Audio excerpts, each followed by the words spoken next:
Hello everyone, Wayne here from Think Management. Here on this channel we talk about all things success. Have you ever wondered what to name your YouTube channel? Today I'm going to give you 5 simple strategies for naming your YouTube channel that will get you views and subscribers.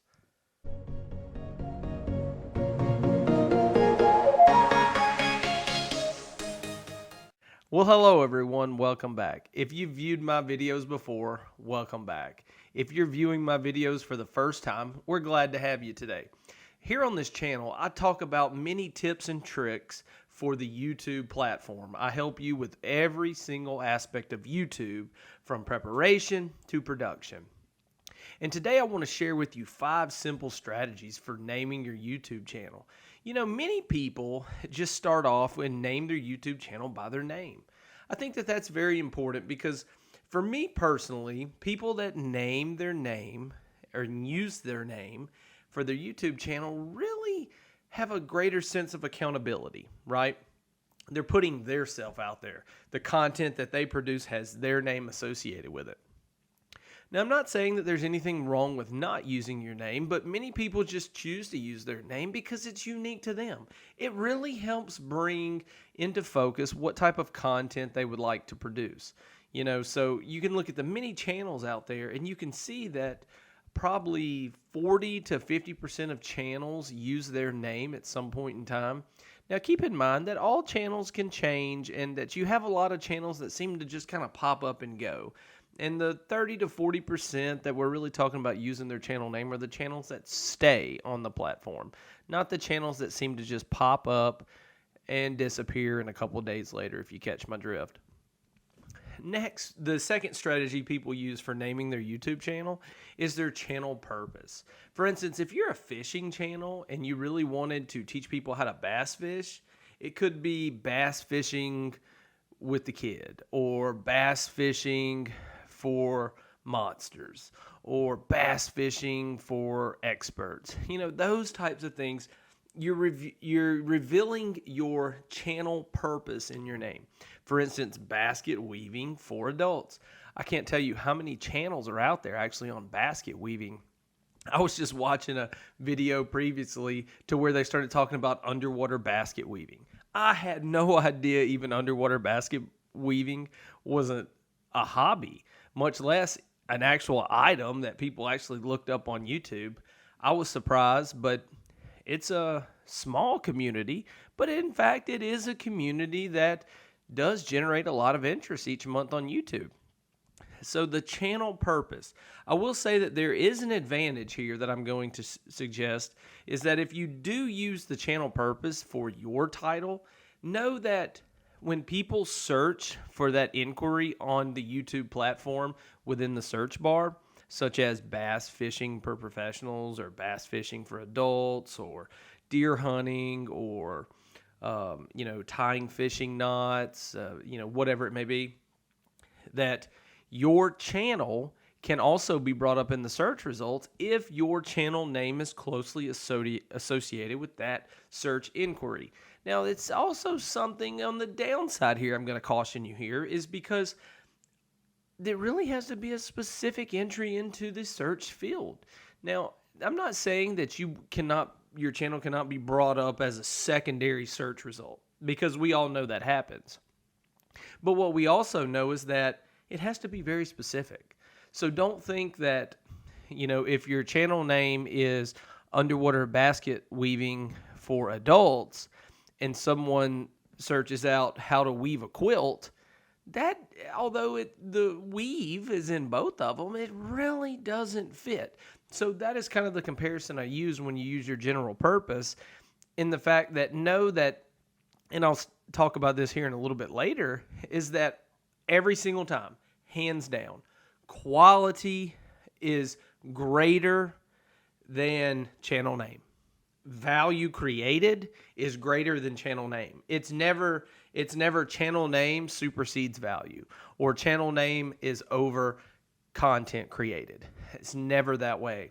And many people, including myself when I first started, I got mixed up in this. I really spent, I'd say maybe 2 full days trying to decide on my name for this channel, Think Management. And in reality, I was like, I need to figure out how to manage these thoughts. And all of a sudden I got the idea, think management. Why not let's help people be more efficient, and let's help people be more productive, and let's help people just gather all the bits of information into one usable resource or one usable link. And let's just help people along the way so they really don't have to make the same mistakes I made when I first started. And, I've only been on the platform now for almost 9-10 months. And so there's still so much more for me to learn. But what I've learned is that when you can be efficient and you can be productive and you really can harness and focus your energy on something that can be positive and something that can really be beneficial to you long term, then that's when you see results. It's when you start chasing this rabbit, chasing that rabbit, and really start chasing down this rabbit trail that you kind of seem to do so many things, you don't get anything done. I think we've all been there. And so now let's talk about the third strategy people use. Sometimes people title their YouTube channel a company name or within their LLC affiliation. And I really kind of want to just say that people do this really to promote a brand. Now, if you use your name or you use your channel purpose, you also can be promoting your brand. Don't get me wrong there, because that's very, very important, is that you're building your brand no matter what you do. But when you look at a company name, these are typically people that have built a company on one platform or built a company, in the retail space or in the product service space. And they're using the social media platform to kind of branch out. They're using it to kind of build their business portfolio into something that can be more productive for them. So in the long term, if you're really thinking about doing, a channel like this, know that, I will say this, and I'll use this big caveat right now, okay? Look right here.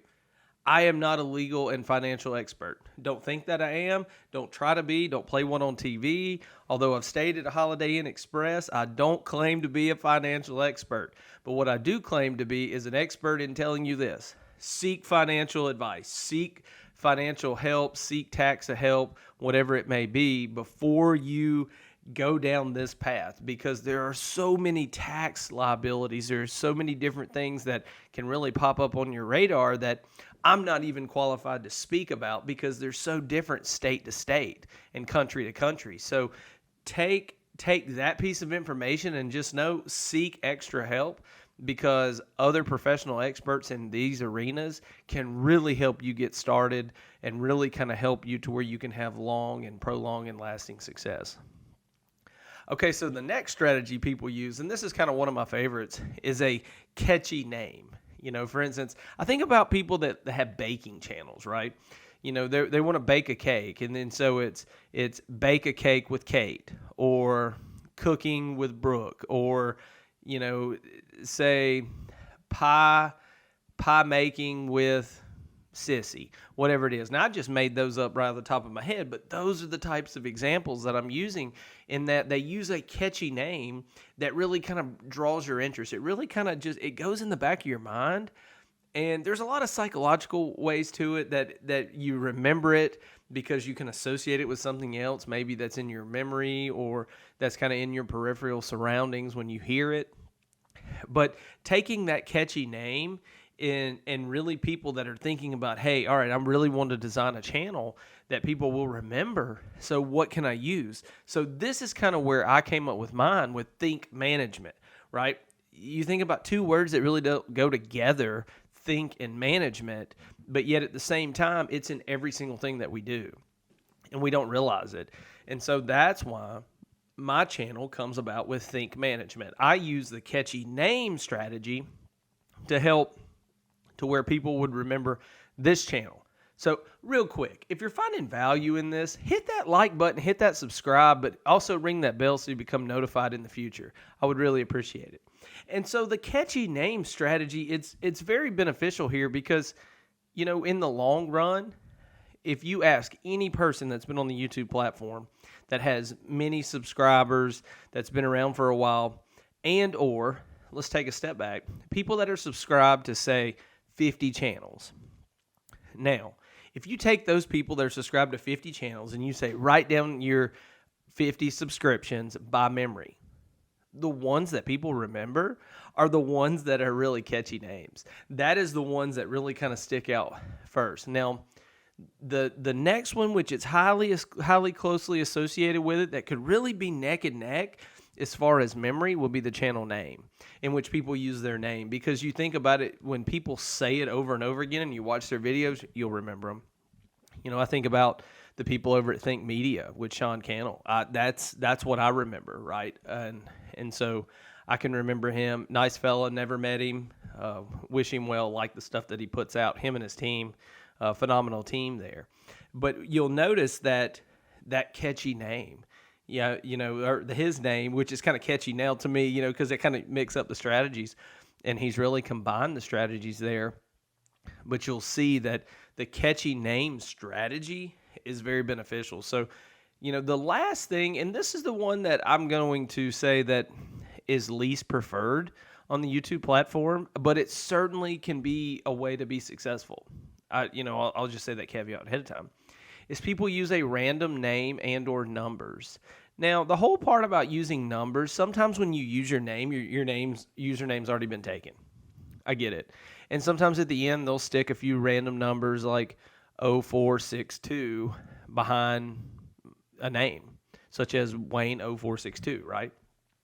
Or they'll do a name and then, ABC 123.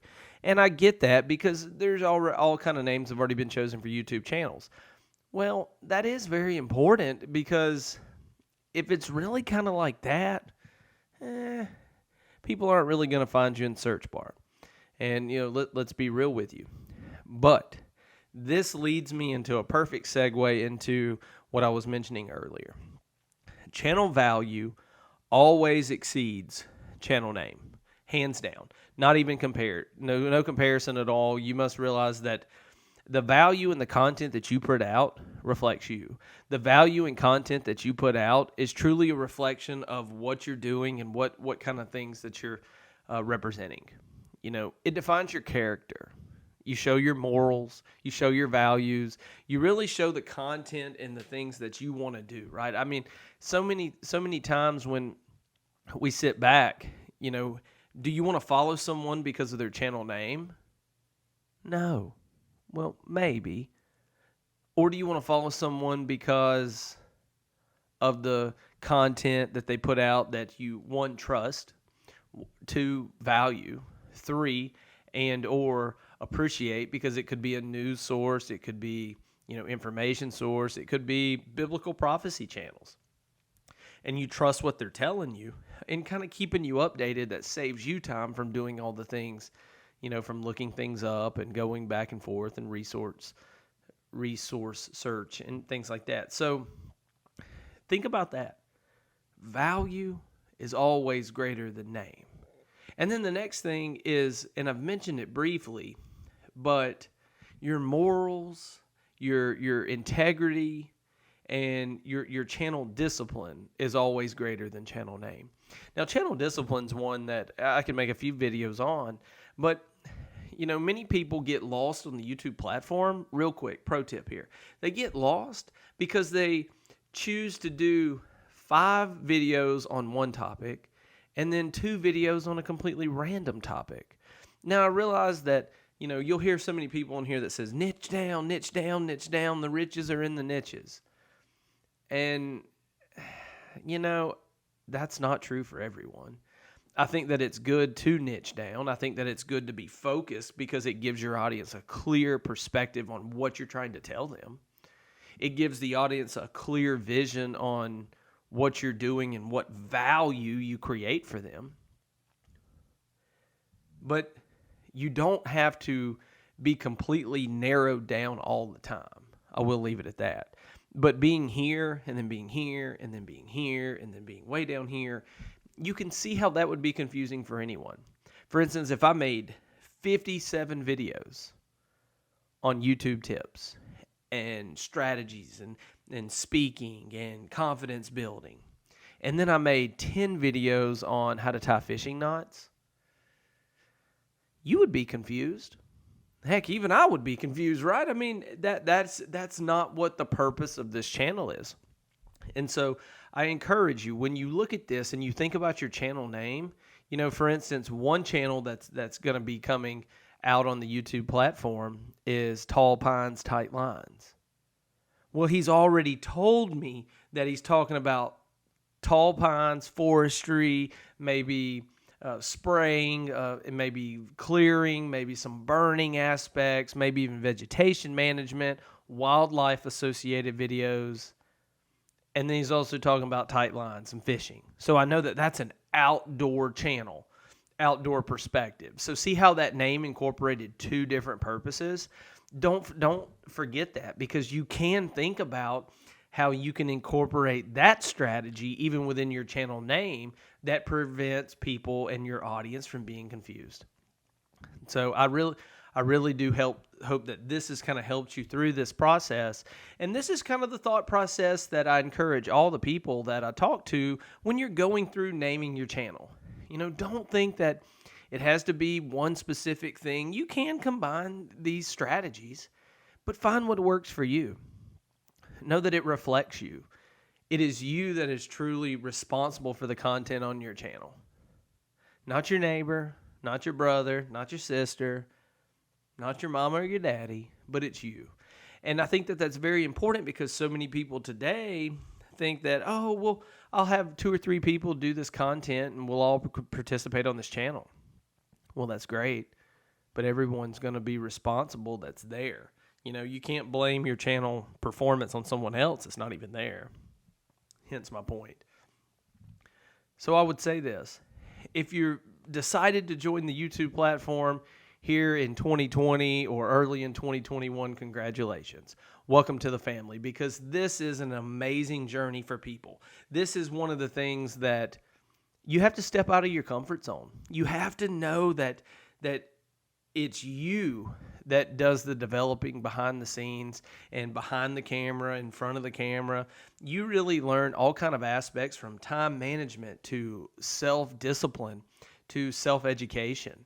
And you really learn that it takes time, it takes energy, it takes effort to be successful on this. I mean, don't think that it's not. I mean, this is not something that's for the weary. But I will say this, the benefits are tremendous. There's really something that can be said when you get in front of the camera and you help others achieve their goals. There's something that can be said that you help someone reach their fullest potential while they're here on earth, because you're helping them and they look to you. And the best thing is that it's a relationship piece, in the fact that you build a relationship with your audience. Your audience learns that they can trust what you say, but they also learn that if they have questions, they can come to you. They can ask you. They can really come to you for any advice on, production on, say, YouTube or Twitter or TikTok or whatever platform that you're on. Even if you make underwater basket weaving videos, someone could still come to you and say, how do you produce videos? Or what preparation do you do to find video topics? Or how do you even title your videos? Or how do you even know what to know before you start? See, those are questions that we all have to learn. And I would strongly encourage you that if you haven't made the commitment to start yet, and you're on the verge and you're really trying to decide, is it for me? Start. If you're really on the verge of thinking, is this really something that I want to do? Is it worth the time and effort? Start. If you're really on the verge of saying, I'm nervous, you got to press play. You got to press play, because the only way you're going to get better at anything is practice. The only way you're ever going to get better in life is to go through experiences in which they build your discipline, they build your character, they build your integrity, they build your confidence into who you are, into what you can become. I believe in you. If you're sitting out there and you're doubting, I just don't know if I have the confidence to get in front of the camera, I believe in you. Today is that day, and I would strongly encourage you, and I'm strongly encouraging people right now. If you are on the verge of starting your own channel, start it. Don't be afraid, but step out of your comfort zone, because it is well worth it. If you haven't started YouTube, or if you've just really started YouTube and you're kind of getting frustrated and kind of getting lost, down below I'm going to include a link to my playlist on Before You Start YouTube. I'm going to really kind of talk about a few different aspects from, how to define your niche, how to know what to know, and how really what to focus on kind of moving forward. I'm going to include that playlist down below, but also down in the description, I'm going to include a checklist that you can download for free that will go through and ask you several questions to find out what you're passionate about, to find out maybe what's a good niche for you to talk about on YouTube. Now, take a look at it. Let me know what you think. I will ask you this. Where are you at on your YouTube journey? Have you started? Are you 10 months in, 6 months in? Where are you at? I'm going to ask you, include down in the comments down below, how long have you been doing YouTube? I'm just kind of curious. I would imagine that people are, many people are saying, I'm really going to start. Well, the people that are really going to start, I'm looking at you right now and I'm saying, hey, you told me you were going to start. Let's start. Let's walk through it together. Let's build together. Well, I hope you have found value in today's video. I've enjoyed sitting here with you, talking with you today. As you can tell, I got a new setup behind me, kind of always things working in progress, looking at going and doing live streaming now. So that's very exciting. So be on the lookout for that moving forward, and check those playlists down below. And until next time, this is Wayne from Think Management, and I'll see you soon. You have a great day.